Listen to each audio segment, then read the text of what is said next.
कारगिल विजय दिवस के 25 साल पूरे होने पर द्रास पहुंचे प्रधानमंत्री। युद्ध स्मारक पर बलिदानियों को दी श्रद्धांजलि। कारगिल युद्ध की 25वीं वर्षगांठ के मौके पर शहीद स्मारक पर हेलीकॉप्टर से की गई पुष्प वर्षा। पीएम मोदी ने सेना के पराक्रम को किया सैल्यूट।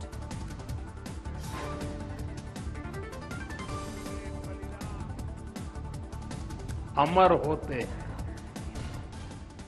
हमें बताता है कि राष्ट्र के लिए दिए गए बलिदान अमर होते हैं।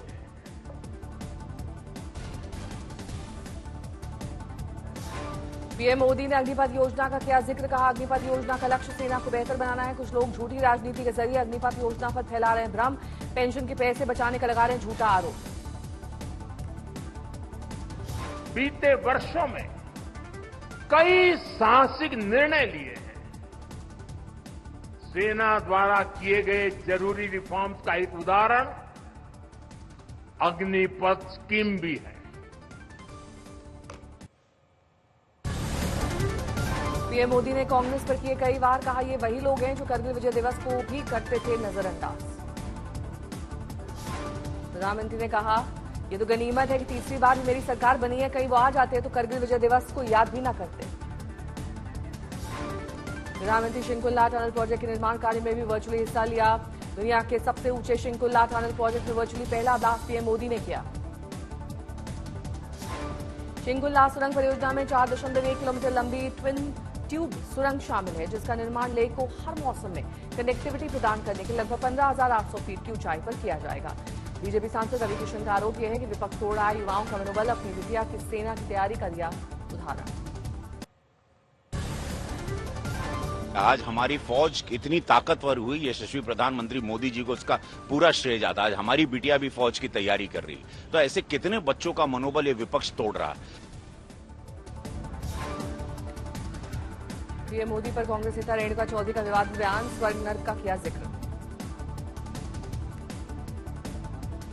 मातम करते रहते हैं तो रोज उठ के कांग्रेस कांग्रेस कांग्रेस। बहुत अच्छी बात है, कहीं स्वर्ग में उनको जगह मिल जाएगी कि कांग्रेस को इतने बार याद करते, इतना तपस्या करते। और कांग्रेस नेता प्रमोद तिवारी ने कहा, कारगिल युद्ध हमने अग्निवीरों के दम पर नहीं, सक्षम ने सेना के दम पर जीता। 6 महीने की ट्रेनिंग के बाद अग्निवीरों की सीमा पर तैनाती को बताया निर्दयता और क्रूरता। कहना चाहते हैं कि 6 महीने की ट्रेनिंग के बाद इन अग्निवीर को सीमा पे खड़ा करना चीन और पाकिस्तान के सामने निर्दयता है, क्रूरता है, और प्रधानमंत्री जी उसके दोषी होंगे। आज दिल्ली आएंगे यूपी के सीएम योगी आदित्यनाथ। पीएम मोदी और गृह मंत्री अमित शाह से करेंगे मुलाकात। दिल्ली आने से पहले सीएम योगी ने कारगिल के शहीदों को किया नमन। लखनऊ में दी श्रद्धांजलि। सीएम योगी ने कारगिल विजय दिवस पर किया ट्वीट। लिखा, भारतीय सेना की कर्तव्यनिष्ठा और त्याग की भावना पर हमें गर्व है। यूपी बीजेपी में थम नहीं रही गुटबाजी। डिप्टी सीएम केशव प्रसाद मौर्य के बाद अब दूसरे डिप्टी सीएम ब्रजेश पाठक ने दिखाई नाराजगी। समीक्षा बैठक से किया किनारा। यूपी बीजेपी में खटपट के बीच एक्शन में संघ सीएम योगी के दिल्ली रवानगी सवेरे लखनऊ में आरएसएस की बैठक। कांवड़ रूट पर दुकानों पर नेम प्लेट के मामले में सुप्रीम कोर्ट में सुनवाई। यूपी की योगी सरकार ने रखा अपना पक्ष। अंतरिम आदेश तक नेम प्लेट पर रोक रहेगी जारी। सोमवार को होगी अगली सुनवाई। कारगिल विजय दिवस पर मुंबई में शहीद स्मारक पहुंचे राज्यपाल रमेश बैस। शहीदों को दी श्रद्धांजलि। मध्य प्रदेश के सीएम मोहन यादव ने भी बारिश के बीच शहीदों को किया नमन। कारगिल विजय दिवस पर वीरों को दी श्रद्धांजलि। आज आरक्षण दिवस मना रही है समाजवादी पार्टी। अखिलेश ने किया ट्वीट। 26 जुलाई को समाजवादी पार्टी ने संविधान मान स्तंभ के स्थापना दिवस के रूप में मनाने का लिया है निर्णय। इसी दिन ज्योतिबा फूले के संकल्पित आरक्षण कोल्हापुर राज्य में किया गया था लागू।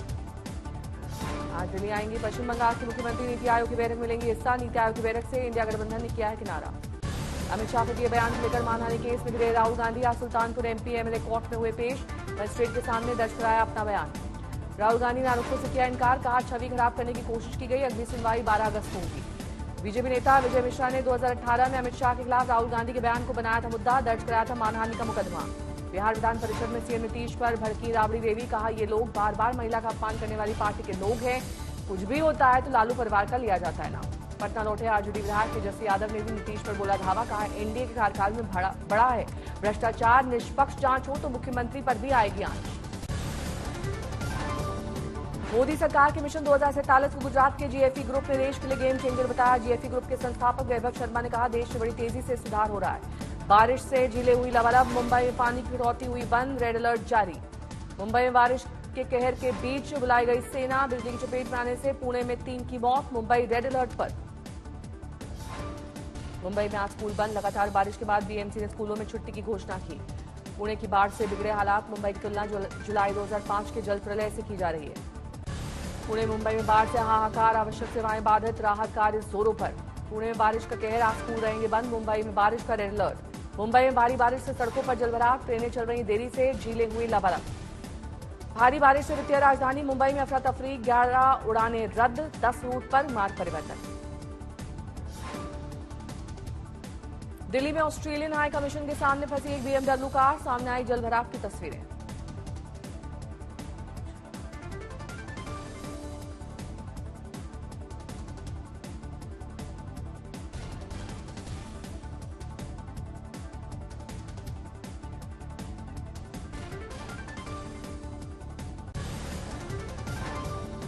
दिल्ली में बारिश से शांति पथ पर ट्रैफिक स्लो, अमेरिकन दूतावास के सामने सड़क पर जलभराव।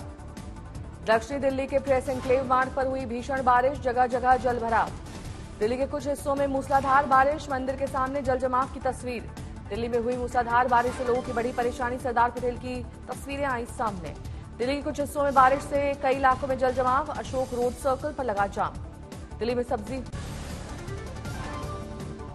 सब्जी मंडी आज पूरा में भीषण बारिश से जलभराव, कई फीट तक इलाके में भर गया है पानी। दिल्ली में कुछ हिस्सों में बारिश के कारण जलभराव। साकेत मेट्रो स्टेशन से ड्रोन की तस्वीरें आई सामने।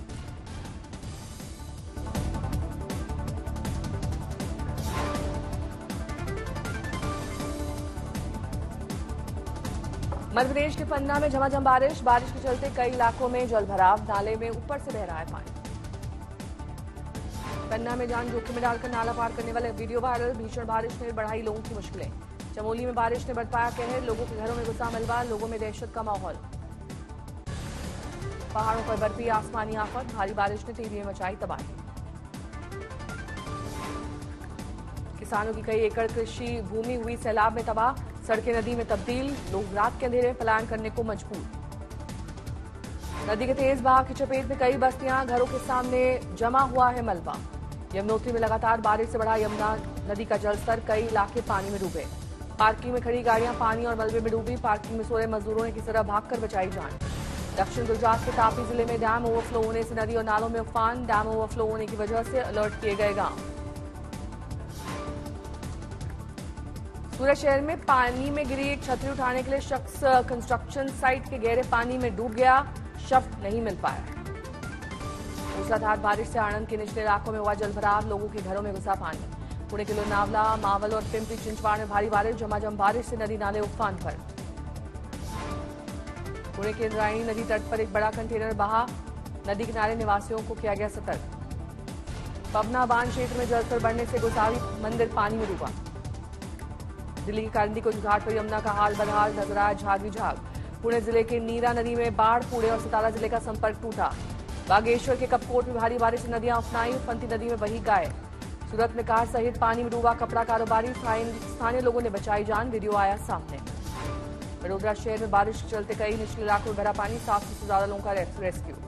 रुद्रप्रयाग के मधमहेश्वर ट्रैक पर फंसे पर्यटकों को निकालने के लिए हेलीपैड का किया गया इस्तेमाल, रेस्क्यू अभियान जारी। अधिकारी ने बताया, यात्रा मार्ग पर फंसे सभी श्रद्धालु सुरक्षित, क्षतिग्रस्त पुल को दुरुस्त करने के लिए कार्रवाई शुरू कर दी गई। रुद्रप्रयाग में अलकनंदा नदी उफान पर, 5 गांवों को जोड़ने वाला पैदल पुल अलकनंदा नदी में डूबा। पुणे में भूस्खलन की चपेट में आया घर, एनडीआरएफ के मुताबिक 2 लोगों के फंसे होने की आशंका। मुंबई में तटरक्षक के हेलीकॉप्टर ने तगबोट के चालक दल को बचाया, 14 लोगों का रेस्क्यू।